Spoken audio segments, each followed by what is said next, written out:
कासोला गावात राहणारी प्रतीक्षा सुरेश चव्हाण ही तिच्या वडिलांसोबत वाशिम तालुक्यातील देवगावमध्ये मामाकडे गेली होती।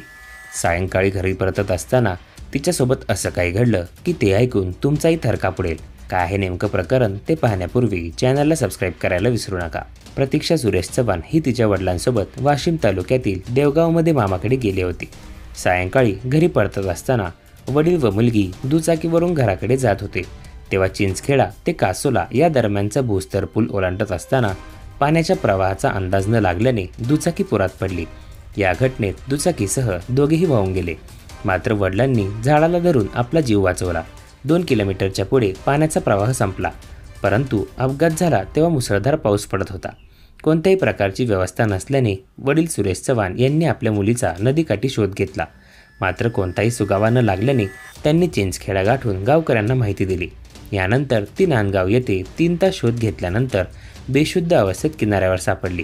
तिला वाशिम रुग्णालयात दाखल केल्यानंतर डॉक्टरांनी तिला मृत घोषित केले आहे।